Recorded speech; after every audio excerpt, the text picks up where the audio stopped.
É um prazer poder falar com vocês. Estou pronto para a entrevista. Então, candidato, a região norte representa 45% da área territorial brasileira, mas responde por pouco mais de 5% do PIB nacional. Temos aí uma atrofia demográfica e econômica séria. Não temos uma política de desenvolvimento para mudar essa realidade. O que o senhor pensa em executar para mudar essa situação na Amazônia? Olha, primeiro é importante que o povo saiba o que já foi feito no estado do Amazonas no período do meu governo e no período do governo da Dilma. Eu posso te dizer aqui, olhando no seu rosto, que em nenhum momento da história o estado do Amazonas recebeu de investimento do governo federal que recebeu no nosso governo, e eu poderia citar algumas obras importantes que nós fizemos aí. A primeira coisa foi que eu assinei uma renovação por mais 10 anos para a Zona Franca de Manaus, e depois da Dilma assinou por mais 60 anos, revogou a Dilma, ou seja, aumentou para 60 anos a permanência da Zona Franca de Manaus com os benefícios que ela merece ter. O que eu acho estranho é que agora o atual presidente tenta tirar os benefícios da Zona Franca de Manaus numa demonstração de que ele não conhece o significado da existência da Zona Franca de Manaus para a economia do estado, para a economia da cidade e para a região norte do país. Ou seja, ele tem reduzido o IPI de vários produtos, isso pode prejudicar, e a gente não pode mexer na Zona Franca enquanto você não tiver um outro modelo de desenvolvimento que leve outras empresas para o estado do Amazonas e para toda a região norte. Além do que, eu acho extremamente importante a gente saber, que o Amazonas tinha um sonho imenso que era o gasoduto Coari-Manaus, que mais de 50 anos se falava. Nós fizemos o gasoduto Coari-Manaus, fizemos junto com o Eduardo Braga a ponte sobre o Rio Negro, fizemos o aeroporto de Manaus, a reforma e ampliação, o terminal hidroviário de Manaus, a recuperação da Praça 15 de Novembro e do relógio municipal, nova estação de tratamento de água, isso aí eu fui inaugurar para mais de 600 mil pessoas que moram na Zona Oeste e Leste, e a modernização da refinaria do estado do Amazonas. Ou seja, apenas algumas obras que nós fizemos de extrema importância para o estado, e é preciso que o governo federal faça todo o esforço para manter funcionando a Zona Franca de Manaus, porque se ela for extinta, se as empresas continuarem saindo, como já saiu da Zona Franca de Manaus algumas empresas, a gente pode ter um caos de desemprego na Zona Franca de Manaus. Eu lembro que no nosso governo a gente conseguiu criar, o número de 630 vagas direto, 630 mil vagas de emprego direto e indireto no estado do Amazonas. Se parar o incentivo, a gente não sabe o que vai acontecer no estado. O que a gente sabe é que vai ter desemprego, o que a gente sabe é que vai ter mais um sacrifício da cidade. Por isso, eu quero dizer alto e bom som. Nós vamos manter a Zona Franca com os benefícios dos impostos que ela precisa ter para que o estado da Amazônia possa continuar funcionando. Candidato Lula, bom dia. Odineia falando. Obrigada pela participação aqui na Mix. Já que estamos falando sobre Zona Franca, uma fábrica de semicondutor seria viável em um possível governo seu? Olha, nós quando fizemos o acordo para a TV digital, nós efetivamente sonhávamos em trazer para o Brasil uma empresa para produzir semicondutores. Ou seja, eu acho que é possível. É possível porque, veja, nós vamos ter que fazer um trabalho muito intenso voltando ao governo para que haja mais empresas internacionais dentro do Brasil e para investimento direto no Brasil. Ou seja, hoje nós estamos há 4 anos marginalizados. Há 4 anos que não vem nenhum presidente de outro país ao Brasil. Há 4 anos que a gente não tem ministro de Indústria e Comércio. Há 4 anos que o nosso presidente não é recebido de nenhum país. Ele foi na Rússia, não sabe fazer o quê. Ou seja, então o dado concreto é que o Brasil, que é um protagonista internacional, precisa efetivamente, a partir de agora, o partido precisa retomar a sua relação internacional com toda a Europa, com a China, com os países asiáticos, com os países do Oriente Médio, com os países árabes, com os países da América Latina, com os países da África e, sobretudo, com os Estados Unidos e com a China, que são as 2 economias mais importantes do mundo e economias que o Brasil tem uma belíssima e boa relação, pelo menos era assim no tempo que eu era presidente da República. Candidato, o desmatamento na Amazônia vem batendo aí recordes, né, sucessivos, e sabemos que manter a floresta em pé é de suma importância para o suprimento, inclusive, de água, para o agronegócio, para os reservatórios das hidrelétricas que produzem aí energia e para o clima mundial. Seu plano de governo prevê alguma forma de compensação para os estados que preservarem as florestas? O mercado de carbono, por exemplo, vai acontecer de fato se o senhor for eleito? Eu acredito que não é que vai acontecer, é que precisa acontecer.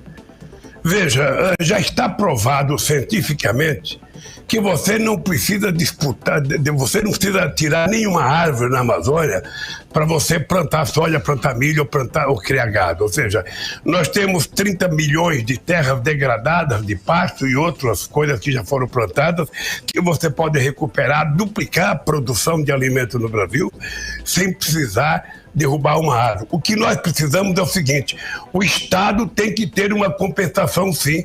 É preciso que a gente crie uma política de incentivo, é preciso que a gente faça um estudo profundo, e aí temos que fazer parceria com outros cientistas do mundo para que a gente possa pesquisar profundamente a biodiversidade da Amazônia. E quem sabe extrair da biodiversidade da Amazônia produtos para uma indústria de fármacos ou quem sabe para uma indústria de cosméticos. Ou seja, é plenamente possível. A gente tem que saber a importância da Amazônia para o mundo, e o mundo tem que fazer um esforço para ajudar o Brasil a cuidar da Amazônia. A gente não abre mão da soberania da Amazônia, mas a gente sabe da importância dela para o mundo, a gente sabe da importância dela para o clima no planeta Terra, e que, portanto, as pessoas têm que arcar com a despesa para que a gente possa cuidar com muito carinho, com muito amor da Amazônia, mas, sobretudo, cuidar do povo da Amazônia. Porque são mais de 25 milhões de pessoas que moram e que precisam trabalhar, comer, se vestir, passear, ter acesso a lazer, e é da responsabilidade do Estado cuidar que essas pessoas tenham acesso a tudo que é essencial à sobrevivência humana. Candidato Lula, o Amazonas tem uma situação privilegiadíssima na questão de fertilizantes, e nesse contexto de guerra entre Rússia e a Ucrânia, a gente viu o quanto o mundo todo ficou refém de fertilizantes da Rússia, inclusive o Brasil, por exemplo. E o Amazonas tem gás rico em nitrogênio, tem fosfato de alta qualidade no sul do estado, no município de Apuí, por exemplo, tem 3 depósitos de classe mundial de potássio com valor estimado em 310 bilhões de dólares. O Brasil só produz 5%, e esse é o nosso grande problema, que a gente produz 5% do que nós necessitamos, sendo o maior importador de potássio do mundo. O seu governo, por exemplo, dará prioridade para acelerar a produção de potássio no Amazonas? Diné, o problema de fertilizante no Brasil é que, como o fertilizante era barato, ou seja, nunca se levou muito a sério a questão da autossuficiência do fertilizante no Brasil. Antes de eu deixar o governo, a gente estava construindo uma fábrica de ureia, sabe, em Três Lagoas, no Mato Grosso do Sul. A gente estava fazendo uma fábrica de amônia em Uberaba, em Minas Gerais. A gente tinha fábrica de produção no Paraná e em Sergipe. Isso foi fechado ou foi privatizado. O que acontece é o seguinte: agora o Brasil descobriu, com essa guerra da Ucrânia, de que você, para ser o primeiro produtor de alimento do mundo, e o Brasil tem condições de ser, é preciso que você seja autossuficiente em fertilizante. E nós temos, não só no estado do Amazonas, mas em outros estados, nós temos tudo o que é preciso para que a terra possa ser preparada para produzir mais.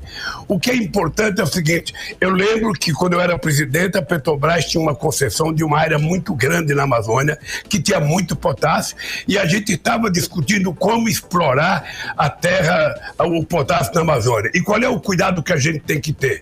É que a gente não pode jogar, sabe, qualquer rejeição, qualquer rejeito, qualquer coisa, sabe, nas águas do Amazonas. A gente precisa tomar muito cuidado, muita responsabilidade, porque a gente não pode tentar beneficiar um setor e prejudicar outro. E para nós, a floresta amazônica, ela é imprescindível para a manutenção, sabe, do ar no planeta, para que a gente não respire gás carbônico, para que possa manter o clima de chuva. Ela tem muita importância para isso, não para o Brasil, para o mundo.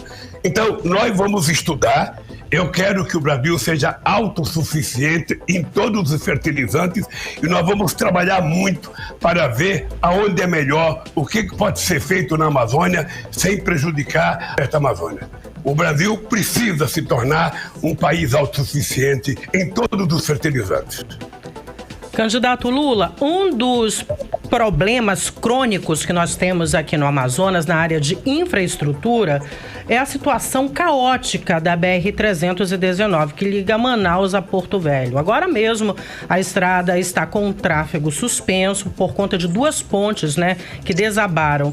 O senhor já prometeu, inclusive no segundo mandato, reconstruir a estrada e não fez. Bolsonaro também, afinal, teremos essa estrada reconstruída caso o senhor seja eleito novamente? Odineia, você deve ter acompanhado, quando eu era presidente, a briga ambiental para a gente fazer a BR-319. Você deve ter acompanhado, porque na época o Alfredo era ministro do Transporte, nós decidimos fazer a BR-319 e aconteceu que teve uma briga, sobre a questão ambiental muito séria. Ou seja, nós nos propomos a fazer tudo o que fosse necessário, inclusive construir espaço para que os bichos, os lagartos pudessem atravessar de um lugar para o outro, todos os animais pudessem transitar por debaixo de vários lugares que a gente ia criar.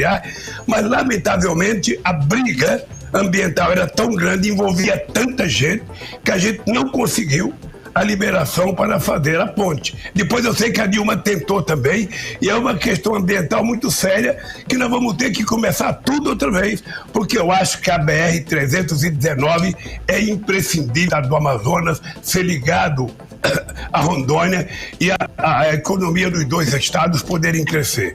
Você está lembrado que a gente já fez a ponte, mas era preciso que a gente fizesse a BR-319. Você não tem noção, Odineia, quantas reuniões eu fiz com o setor com o Ministério do Meio Ambiente e com o Ministério do Transporte. Quantas reuniões, quantas brigas, quantos papéis, ou seja, quantos processos, e a gente não conseguiu fazer.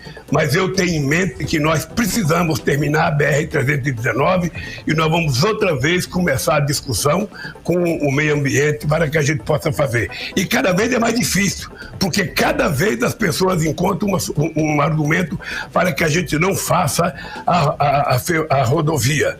E eu acho que nós precisamos fazê-la, com todo o cuidado possível, com todo o compromisso possível, criar todos os mecanismos de proteção, de preservação ambiental, de preservação da nossa floresta, da nossa água, da nossa fauna, mas a estrada é muito importante para o estado do Amazonas e para o estado de Rondônia. Nós vamos outra vez tentar fazer essa estrada.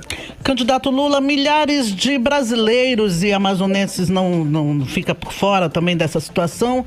Por falta de opção, moram em lugares insalubres, vivem em casebres sem saneamento básico dentro de igarapés. No governo Lula, o programa de casas populares retorna com mais investimentos? Como é que vai ser isso?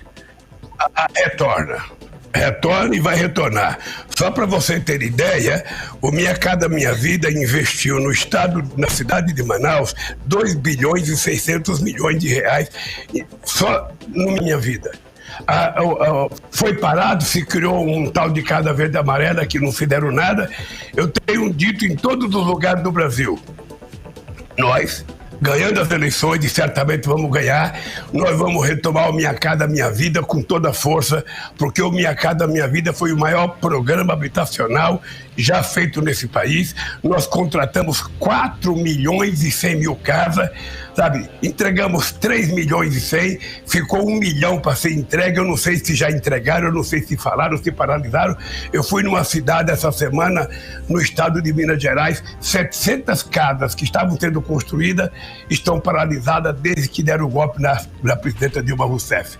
Então nós vamos retomar a Minha Casa Minha Vida, nós vamos fazer o que falta fazer e vamos estabelecer novos contratos com as prefeituras e com o estado, porque o atual governo também não conversa nem com o governador e nem conversa com o prefeito.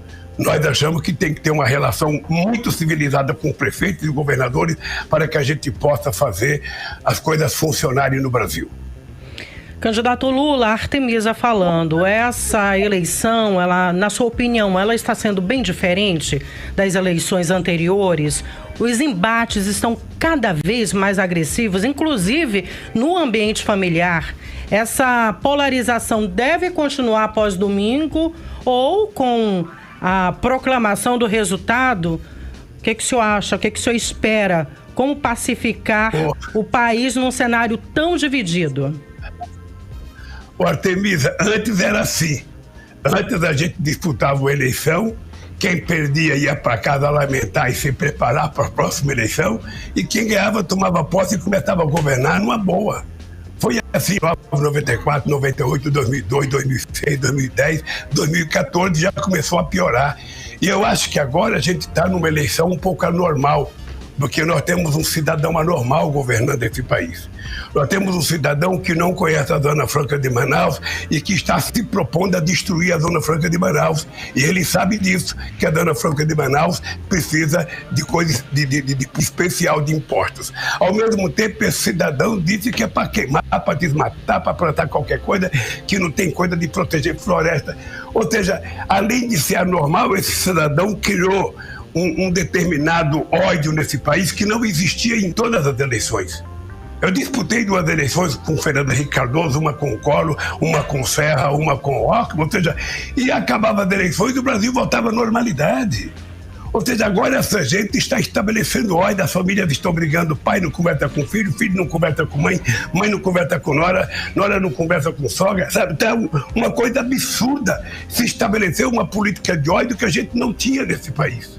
Então, o que eu queria dizer para o povo do Amazonas é que essa eleição não é uma eleição normal entre 2 candidatos, entre 2 partidos políticos.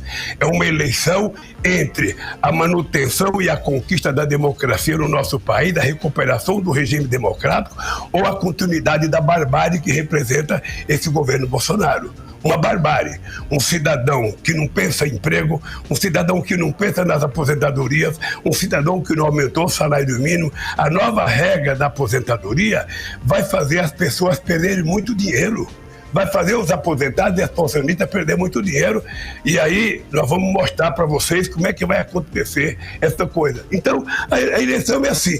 Ou o povo vai votar para ficar a democracia, ou o povo vai votar para ficar a Zona Franca de Manaus, ou o povo vai votar para continuar, sabe, esse país sendo um país civilizado, ou o povo vai votar na barbárie, que é o presidente Bolsonaro. É isso que está em jogo. E o povo vai decidir soberanamente o que ele decidir, sabe? Todo mundo vai acatar, porque nós não duvidamos da urna secreta. Esse presidente foi eleito 10 vezes pela urna eletrônica e nunca reclamou. Agora, como ele sabe que ele vai perder, ele está tentando encontrar uma coisa para culpar e está culpando a urna. E ele vai perder as eleições porque ele fez um mau governo, ele não entende de governo, ele não conversa com o governador, não conversa com o prefeito, não conversa com o sindicato, não conversa com o empresário, não conversa com o movimento de saúde, não conversa com o indígena, não conversa com o quilombola. Ou seja, ele conversa só com a família dele e se prepara todo dia para fazer suas lives e contar mentira para o país. Então é preciso mudar. E eu acho que o povo vai votar, sabe, de forma soberana na democracia. E agora, o que eu acho é que o bolsonarismo vai continuar.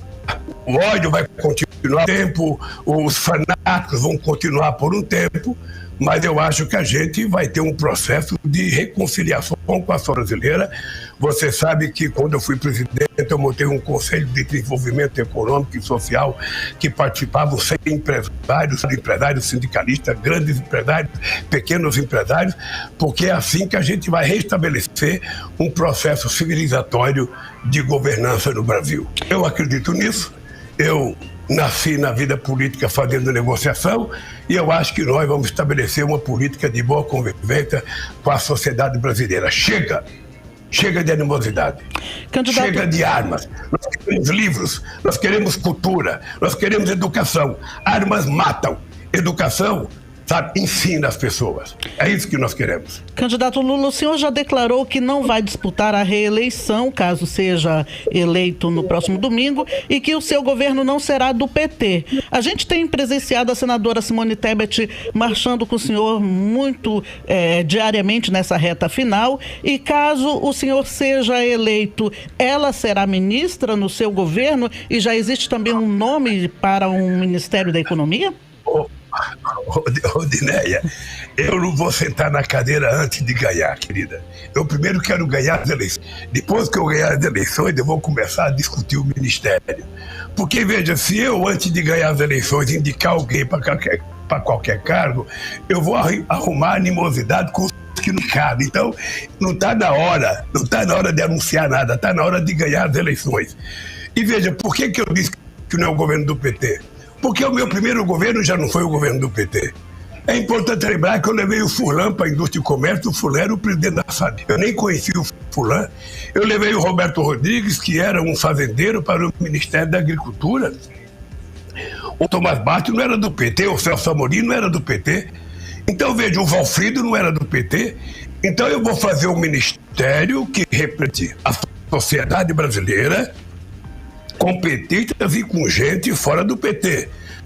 Sabe, por exemplo, eu estou recebendo o apoio da senadora Simone, a companheira Marina voltou, sabe, a trabalhar junto conosco, embora ela pertença a outro partido político. Nós recebemos apoio de muita gente do PSDB, muita gente do PSDB, nós recebemos apoio, e nós temos recebido apoio de muita gente, economistas importantes, empresários importantes, advogados importantes, militantes políticos importantes, e a gente então vai construir um ministério que represente os interesses da sociedade brasileira com gente capacitada.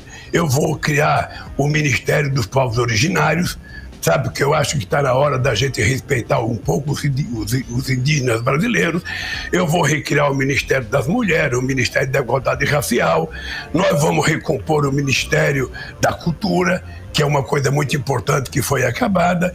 E nós vamos fazer com que haja também o Ministério da Indústria e Comércio para colocar alguém que viaje o mundo, sabe, divulgando o Brasil, vendendo os produtos brasileiros lá fora. Não sei se você está lembrada que a gente, quando cheguei na presidência, era 100 bilhões de dólares no fluxo de comércio entre o Brasil e o mundo, e quando eu deixei já estava em 482 bilhões de dólares. Então nós vamos fazer as coisas funcionarem corretamente nesse país, e eu estou convencido que nós vamos precisar do conjunto da sociedade para a gente governar esse país. A pasta da ciência também vai ter autonomia no seu governo? Vai ser desmembrada do Ministério da Comunicação e Ciência e Tecnologia, que foi tudo agrupado no governo Temer?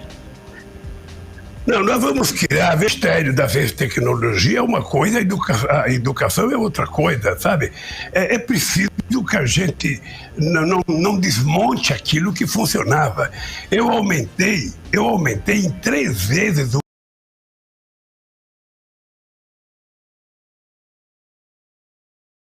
o orçamento da educação.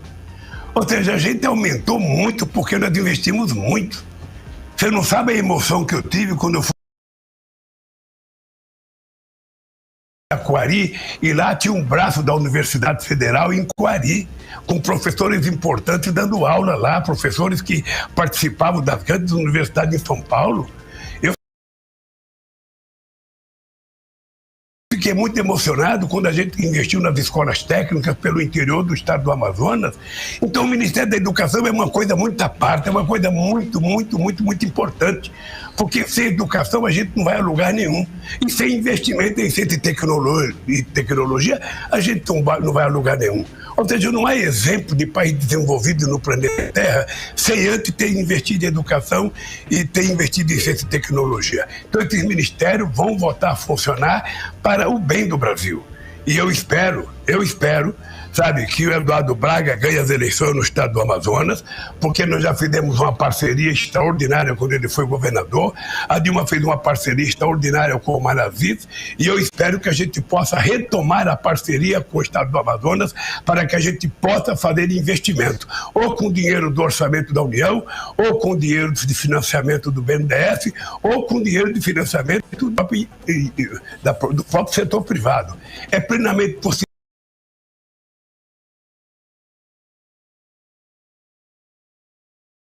fazer isso. Por isso o estado do Amazonas tem que ser um estado atrativo, sabe? É por isso que nós fizemos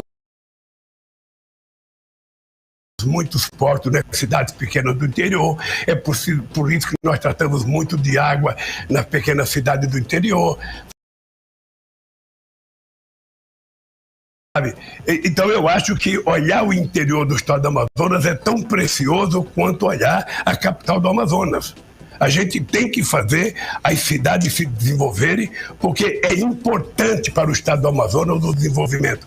Você não sabe como foi difícil fazer o Luz para Todos.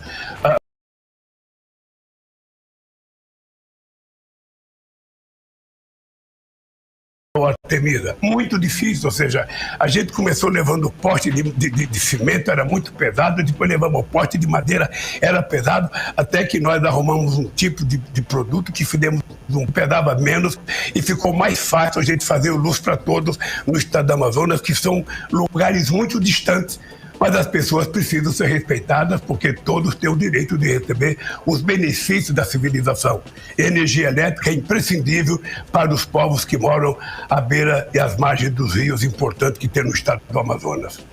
Candidato Lula, eu gostaria ainda de insistir na pergunta da jornalista Odineia em relação à senadora Simone Tebet. Ela que tem sido uma forte aliada sua nessa reta final. De alguma forma, caso o senhor seja eleito, ela com certeza deve fazer parte da sua equipe nos próximos 4 anos? Inclusive da equipe de transição, né? Primeiro, eu vou repetir apenas para não ficar nominando, porque qual é a minha preocupação? A minha preocupação é que, dependendo da resposta que eu der, amanhã um jornal do Amazonas publica a manchete: Lula escolheu Simone para ser ministra. E eu não quero assim, porque a gente vai ter que conversar com o PMDB. A Simone, embora ela esteja me apoiando imenso, eu sou agradecido pelo trabalho que ela está fazendo, muita dedicação, ela é um quadro político importante, ela é uma mulher competente, ela valorizou muito a participação da mulher na campanha. Obviamente que a gente pode ter muita contribuição da Simone, mas eu só não posso dizer que ela vai ser ministra, porque eu estaria precipitando uma coisa que eu não quero precipitar. Falta apenas 4 dias para as eleições, Artemida, só 4 dias.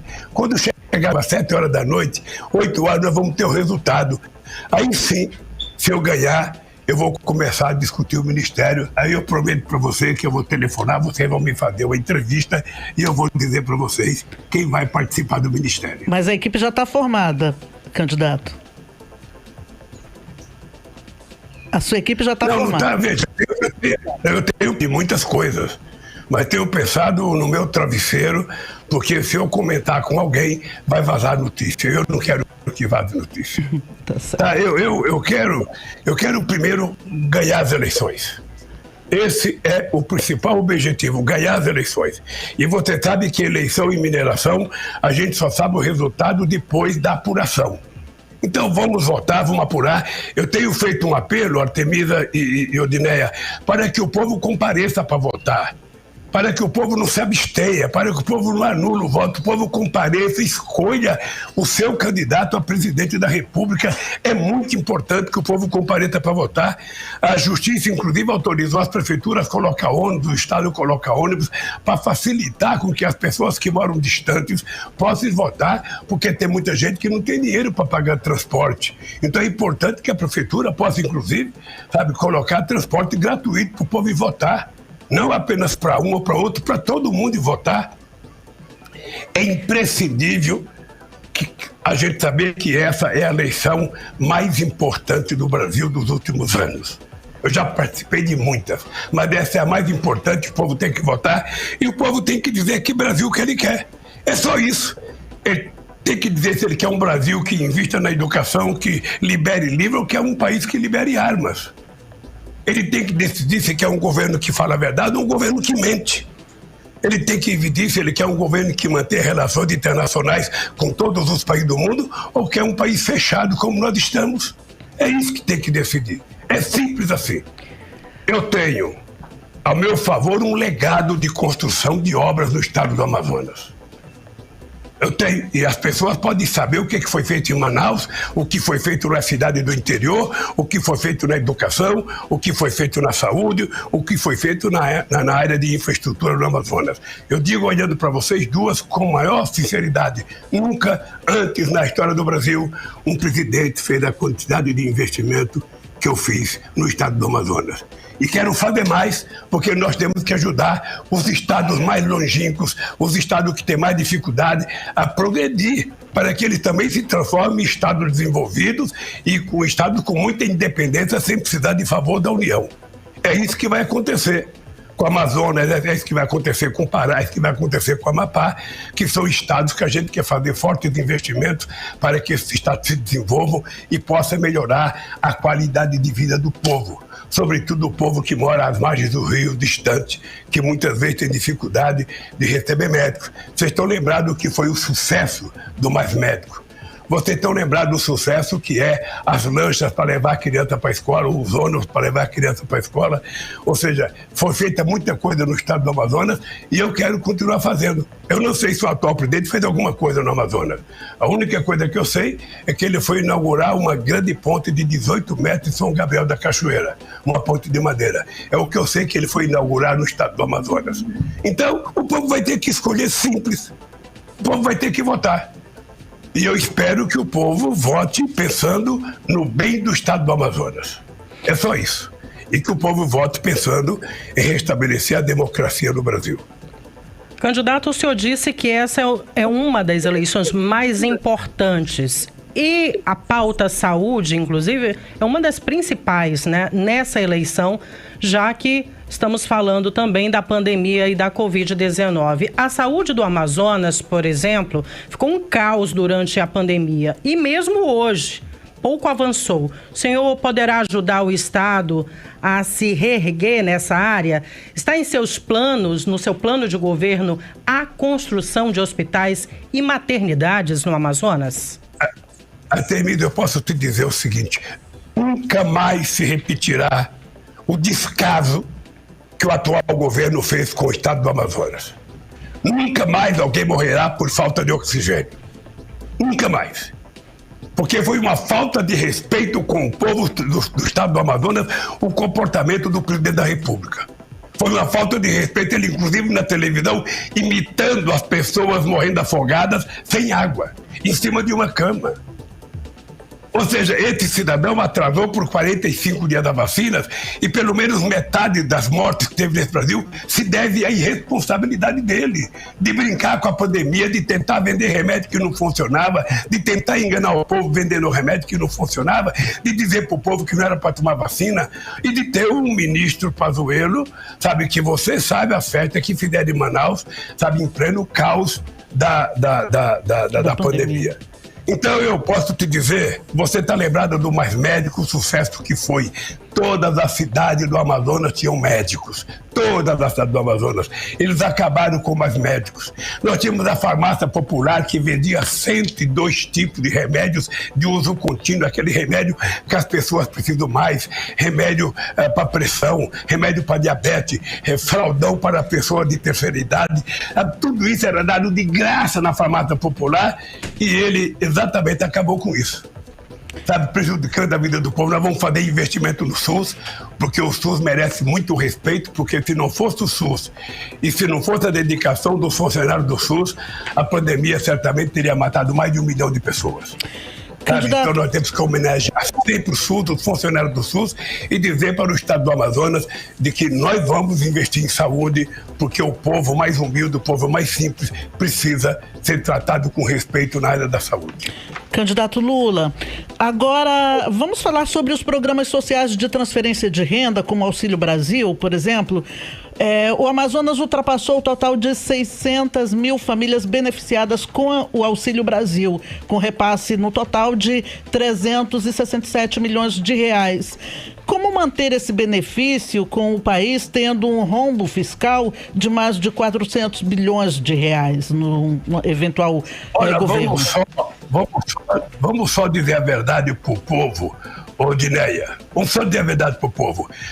O Auxílio Brasil termina dia 31 de dezembro. É isso que está na peça orçamentária que a gente mandou para o Congresso Nacional. Não tem a continuidade do Auxílio Brasil. Não tem a continuidade. O que nós fizemos? Nós tínhamos mandado um projeto de lei para o Congresso Nacional, criando um Bolsa Família de R$600 e mais R$150 por cada criança até 6 anos de idade. Por que o Bolsa Família tem condicionante? Porque para nós interessa que as crianças compareçam à sala de aula.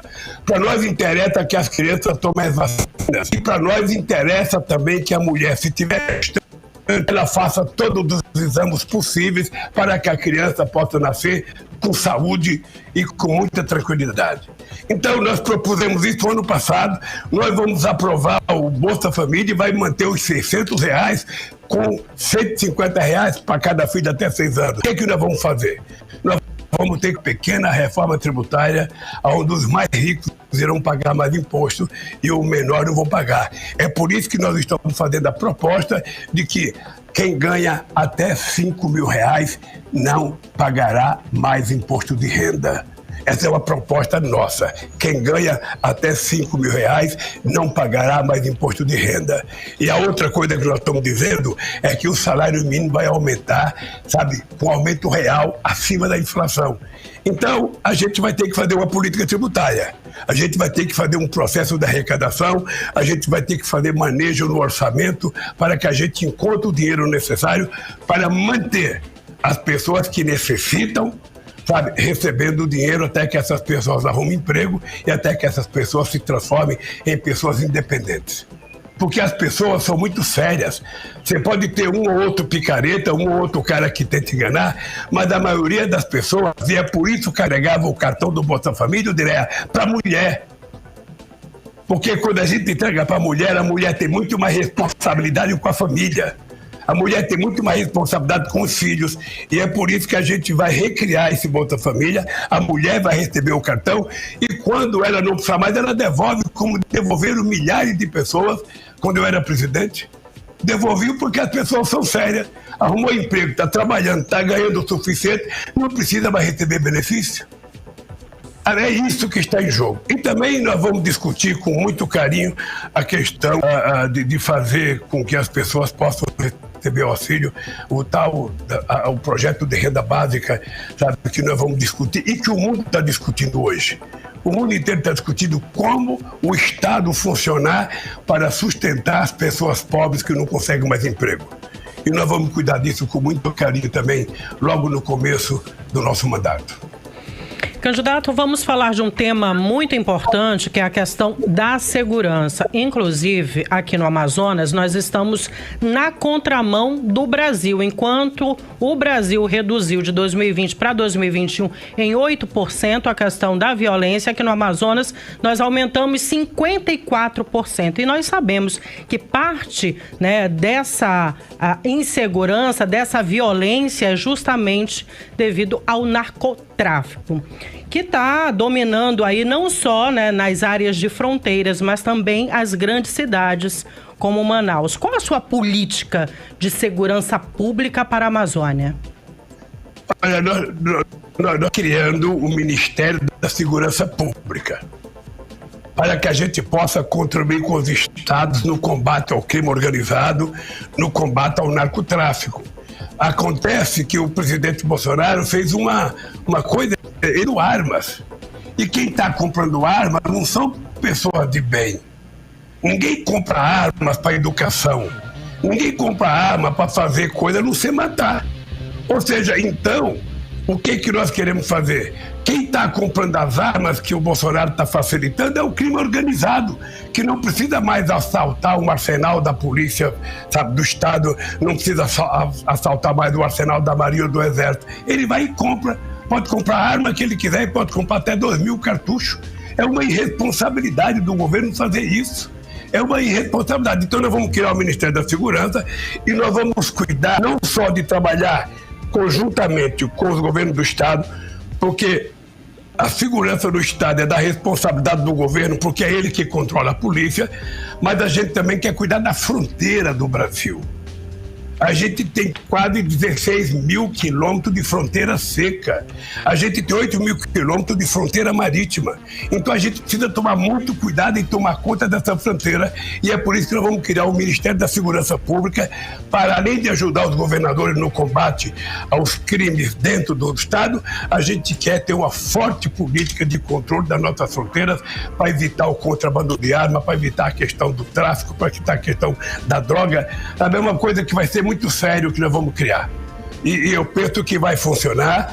A gente não quer tirar o poder dos governadores, a gente quer compartilhar com os governadores, sabe, um funcionamento compartilhado entre a segurança pública federal e a segurança do Estado. E eu acho que vai ser bom para o Brasil. A outra coisa é a questão da violência que existe hoje. Eu acho, Odineia, que muito da violência que acontece, sobretudo no bairro mais pobre, na periferia, é a ausência do Estado.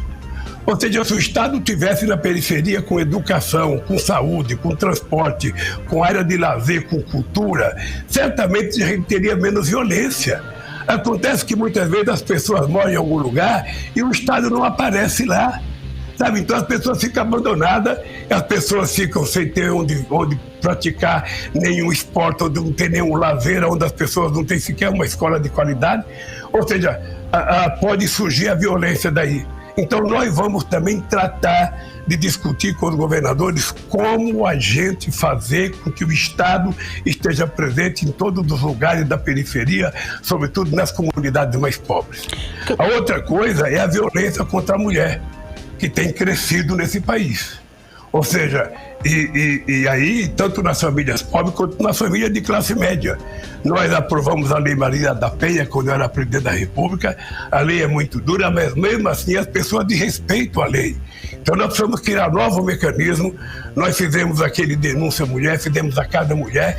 Nós vamos criar mais instrumentos para que as mulheres possam ter segurança de que não vão apanhar dentro de casa. E se por acaso tiver um marido que agrida a mulher, ela tem que perder a vergonha e ela tem que denunciar.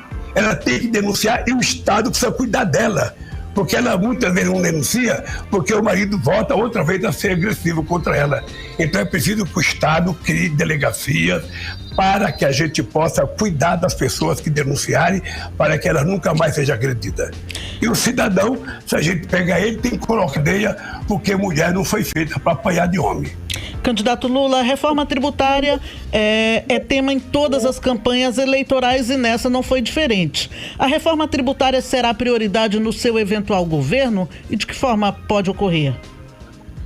O que nós precisamos, Odineia, é tentar convencer a sociedade brasileira de que nós precisamos de uma política tributária progressiva, uma política tributária que cobre mais de quem tem mais e cobre menos de quem ganha menos. É por isso que nós estamos isentando quem ganha até R$5.000. E nós vamos fazer uma proposta que as pessoas que ganham lucros e dividendos paguem um pouco mais, para que a gente possa fazer a distribuição correta nesse país. Eu, quando fui presidente, mandei 2 projetos. O último projeto que eu mandei foi em 2007, e eu sou obrigado a te contar uma coisa.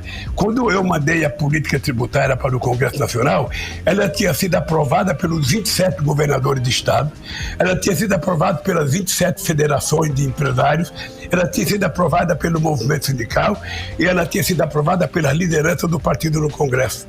Eu pensei, Odineia, que quando a política tributária chegasse no Congresso, ia ser votada por unanimidade. Ou seja, na hora que foi escolhido o relator, a política tributária morreu. Ninguém votou mais. Ou seja, começaram a colocar obstáculo e uma coisa que era unanimidade não foi mais unanimidade e não se votou até hoje. Nós, então, vamos outra vez tentar conversar com o Congresso Nacional, conversar com a sociedade brasileira para mostrar a importância de você ter uma nova política tributária mais progressiva, uma política tributária que cobre mais de quem tem mais e cobre menos de quem tem menos. Porque hoje, do jeito que é, uma pessoa paga, sabe, nas coisas que ele compra, o mesmo imposto que paga uma pessoa rica. E isso não é justo para com as pessoas mais pobres, para com as pessoas que ganham menos. Chegou a hora de taxar as grandes fortunas, os bancos, então? Eu acho que chegou a hora, sempre é a hora. O problema é que você tem uma maioria do Congresso Nacional que não quer. Até porque a maioria que está no Congresso Nacional são pessoas que têm, de certa forma, posses. Não são os pobres que estão dentro do Congresso Nacional. Você pode ter lá 2, 3 ou 4 pessoas pobres, mas a maioria são pessoas de classe média e classe média alta. E alguns muito altos e alguns muito ricos. E essa gente, então, não quer taxar o seu próprio recurso. Quando, na verdade, nós precisamos fazer as pessoas compreender que pagar imposto de renda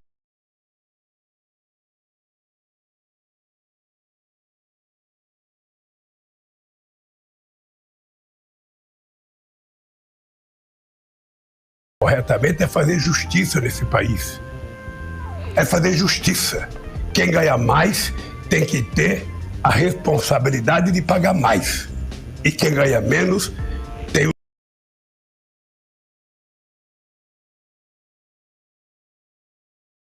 direito de pagar menos. É assim, fácil, e que nós precisamos convencer a sociedade. Se a sociedade estiver convencida,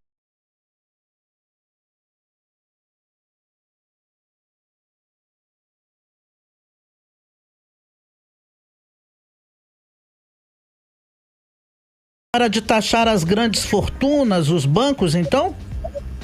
eu acho que chegou a hora, sempre é a hora. O problema é que você tem uma maioria do Congresso Nacional que não quer. Até porque a maioria que está no Congresso Nacional são pessoas que têm, de certa forma, posses. Não são os pobres que estão dentro do Congresso Nacional. Você pode ter lá 2, 3 ou 4 pessoas pobres, mas a maioria são pessoas de classe média e classe média alta. E alguns muito altos e alguns muito ricos. E essa gente, então, não quer taxar o seu próprio recurso. Quando, na verdade, nós precisamos fazer as pessoas compreender que pagar imposto de renda corretamente é fazer justiça nesse país. É fazer justiça. Quem ganha mais tem que ter a responsabilidade de pagar mais. E quem ganha menos tem o direito de pagar menos. É assim, fácil, e que nós precisamos convencer a sociedade. Se a sociedade estiver convencida, fica fácil você convencer o Congresso Nacional. Se a sociedade não estiver convencida, é mais difícil convencer o Congresso Nacional. Candidato, agora falando da atuação das ONGs na Amazônia, que gera muita polêmica, inclusive, nós temos aí mais de 15 mil ONGs presentes nos 8 estados amazônicos, sem um controle efetivo do governo. Com o senhor na presidência, haverá um acompanhamento maior das atividades dessas organizações? Eu tive problema com as ONGs. As ONGs prestam um serviço à sociedade, prestam um serviço aos pescadores, prestam um serviço aos trabalhadores rurais, prestam um serviço aos indígenas.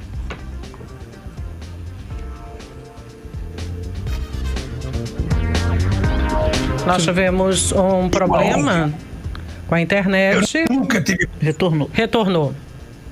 Eu nunca tive problema com nenhuma ONG. E conversei com quase todas elas. E acho que elas prestam um serviço à sociedade. Agora, tem governo que não gosta dela, porque quando ela denuncia o desmatamento na Amazônia, quando ela denuncia garimpo ilegal, sabe? Quando ela denuncia as coisas que mataram o Dom Filipe e o nosso ambientalista, o Bruno, ou seja, quem denuncia, aí é assassinado. É isso que tem que acabar, por isso que a gente tem que ter um forte policiamento para que a gente possa cuidar do nosso território, cuidar dos indígenas, cuidar da nossa floresta, cuidar da nossa água, cuidar da nossa fauna, tá? É muito importante. Tudo isso, no século XXI, está muito precificado, está muito valorizado, e eu acho que o Brasil poderá ser o país mais importante no planeta Terra se ele tiver cuidado com a questão climática, se ele tiver cuidado com os nossos indígenas, se ele tiver cuidado com as nossas florestas. É por isso que a gente demarcou muitas áreas de preservação ambiental, porque alguém tem que cuidar disso. Sabe? E não precisa derrubar uma árvore para produzir 1 quilo de soja. Não precisa derrubar nenhuma árvore a mais para produzir milho ou para criar gado. A gente pode fazer isso nas terras degradadas. É isso que eu tenho dito, e por isso que eu acho que as ONGs são importantes. Tem político, Odineia, que não gosta de gente que denuncia. Tem político que não gosta de gente que se coloca contra ele. Tem político que quer tudo a favor. Não. Eu acho que a gente tem a obrigação de aprender a viver com aquelas pessoas que, mesmo sendo contra você, estão contribuindo, fazendo crítica para que você acerte, para que você não faça o errado. Por isso eu nunca tive problema com nenhuma ONG. Eu acho que elas são úteis ao país. Candidato, então, caso eleito, teremos aqui na região amazônica uma política inovadora para mineração, como existe, por exemplo, no Canadá e em outros países?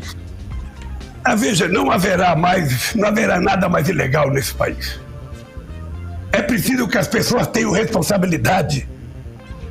Para que você fazer um garimpo numa terra que está demarcada para uso dos indígenas? De vez em quando eu vejo algum crítico dizer, não, mas os indígenas têm, 14% do território brasileiro. Eles não têm nada, porque a terra que eles usam é do Estado brasileiro. É uma concessão de uso. A terra continua sendo do Estado brasileiro. Agora, por que reclamar se eles têm 100%, eles tinham tudo? Na verdade, não foi eles que ocuparam 14%. Nós, os portugueses, quando chegaram aqui e a civilização da Europa tomou 86% da terra deles. Isso é um fato. Então nós precisamos parar de trabalhar com mesquinharia, porque a terra dos indígenas não faz falta a produção do que a gente quiser produzir. Não faz falta, ninguém tem que invadir uma terra indígena para fazer garimpo. Não é possível, gente. Esse país precisa voltar a ser civilizado, a ser respeitado. Vamos demarcar a área que pode ser feito garimpo, vamos demarcar a área que você pode derrubar uma árvore. Se derrubar uma árvore, planta outra árvore. Vai derrubar uma, planta duas. Para que a gente possa ter a certeza de que nós vamos cuidar de receber crédito de carbono, fazendo uma política correta de sequestro de carbono e de não emissão de gás de efeito estufa. Aliás, é importante lembrar que nós fomos o governo que menos desmatou na história da Amazônia e nós fomos o governo que mais sequestramos gás de efeito estufa. Nós conseguimos retirar do ar praticamente 36,9 de gás de efeito estufa, um compromisso que nós assumimos em Copenhague. Então, sabe o que acontece, Odineia e Artemisa? É preciso conversar as pessoas que cuidar do clima é bom para o Brasil e é bom para as pessoas. É importante que a gente, inclusive, coloque no currículo escolar, no ensino fundamental, a questão climática, para que as crianças possam aprender, para que as crianças possam ensinar os pais dentro de casa. Sabe, essa é uma matéria extraordinária. A gente só ensinando quem foi que descobriu o Brasil, a gente pode ensinar como é que a gente faz para cuidar do nosso planeta e a gente viver bem e decentemente. E eu acho que as crianças, se tiver no currículo escolar, as crianças vão aprender e vão reeducar os pais. Vai ser a primeira vez. Com o mundo digital, com o celular, as crianças é que ensinam o pai. Muitas vezes o pai não sabe mexer sequer no controle remoto da televisão. É uma criança de 5 anos que vai lá mexer. Às vezes o pai não sabe mexer no computador. É a primeira geração, Odineia e Artemisa, é a primeira geração que os netos sabem mais do que os avós. Sabe? Então, na questão ambiental, é preciso que a gente, eduque as nossas crianças para nos ensinar. Eu não sei se vocês têm filho, mas vocês sabem que um moleque de 6 anos hoje, uma menina, ele sabe tudo. E muitas vezes a gente que é adulto não sabe nada. Então nós precisamos colocar a questão ambiental, na cabeça das crianças. Se ela aprender na escola, ela vai chegar em casa, vai ensinar a mãe a fazer uma coleta de lixo seletiva, vai ensinar a mãe a não cortar as coisas, vai ensinar o pai a não fazer coisa errada. E o Brasil ganha com isso. Vamos pensar no Brasil do amanhã, no Brasil do futuro. Nós não queremos que o Brasil se repita aquilo que ele foi no século XX. Nós queremos um Brasil melhor, mais amoroso, mais fraterno, mais solidário, mais ambientalista. É isso que nós queremos. Candidato Lula, para finalizarmos essa entrevista, qual a sua expectativa sobre as eleições de domingo? Inclusive no Amazonas o senhor foi o mais bem votado, no primeiro turno, mas em Manaus, aqui na capital, o senhor perdeu para o Bolsonaro, que teve 53% dos votos válidos. É possível mudar esse quadro em Manaus? Inclusive, se comentou nos bastidores que o senhor viria à capital e talvez iria também a alguns municípios do interior do Amazonas, né? Juntamente com a senadora Simone Tebet. O senhor acha que não faltou essa vinda para cá? Não foi possível ir a Manaus por causa do custo e por causa do tempo. É praticamente perder 2 dias para ir e voltar para fazer algumas atividades. A gente não tinha tempo. Tinha que gravar programa de televisão. Eu gravei para o Eduardo Braga, estou apoiando o Eduardo Braga da mesma forma que a Porteu Aziz. Sou agradecido ao povo do Amazonas pelo voto que eles me deram no primeiro turno e eu espero ganhar as eleições também na capital. É muito importante que o povo da capital pense o que vai acontecer no estado do Amazonas se você tiver um presidente que não gosta do Amazonas, que não conhece o Amazonas, que não foi na Amazonas e que não fez nenhuma obra no Amazonas. Sabe, é importante a gente pensar nisso. Eu espero ganhar as eleições de Manaus no segundo turno. Eu espero ter o voto dos aposentados, dos trabalhadores, das pessoas que ganham salário mínimo, daqueles empresários verdadeiros que querem que o Brasil cresça. Porque você sabe que foi no meu governo que a gente criou a lei da pequena, a lei da pequena e média, a lei geral da pequena e média empresa. Foi nós que criamos o Simples, ou seja, eu espero que esse pessoal vote para que a gente continue fazendo benefício para as pessoas. Você não pode votar num presidente que defende um presidente da Caixa Econômica que fez assédio nas funcionárias e o presidente disse que não tem nenhuma coisa grave. O que é uma coisa grave? Esse povo não pode votar num presidente que vai na casa de menina de 14 anos da Venezuela e diz que pintou o clima. Sabe, não é possível que o povo não enxergue isso. O povo de Manaus não pode votar num cidadão que negou oxigênio ao estado de Manaus, que zombou das pessoas que estavam morrendo. Até para o respeito das pessoas que morreram, o povo de Manaus não pode votar num cidadão desse. Sabe? Então, eu espero que a gente ganhe as eleições, espero que o Eduardo Braga seja o novo governador do estado, para que a gente estabeleça uma bela relação com o governador e o povo do Amazonas possa lucrar com isso. É isso que eu desejo, viu, Artemida e Odineia? E aí eu agradeço de coração a vocês dessa entrevista. Foi a hora mais rápida que eu vi na minha vida, porque passou muito rápido. Eu pensei que só tinha meia hora, já passou 1 hora. Mas de coração eu agradeço a vocês duas. Muito obrigado. Candidato Lula, em nome da Rádio Mix e do programa 18 Horas, eu gostaria de agradecer a sua participação nessa entrevista e lhe desejar boa sorte nesse domingo, nesse pleito, nessas eleições. Obrigada, presidente. Lembre-se, vocês duas têm que celebrar que o voto é secreto. Se quiserem digitar o 13, não tem importância, ninguém vai ficar sabendo. Tá certo. Obrigada, obrigada, candidato. Muito obrigada. Tchau. E esse espaço está aberto para o candidato Jair Bolsonaro. O convite foi, inclusive, encaminhado para a assessoria do candidato do PL, mas os assessores alegaram agenda cheia para declinar do convite. E essa entrevista, os principais pontos dessa entrevista, você pode acompanhar também hoje no programa 18 Horas, às 18 horas. Nós agradecemos a sua audiência. Até lá. Muito obrigada, até mais tarde. 18 horas. As notícias do Brasil.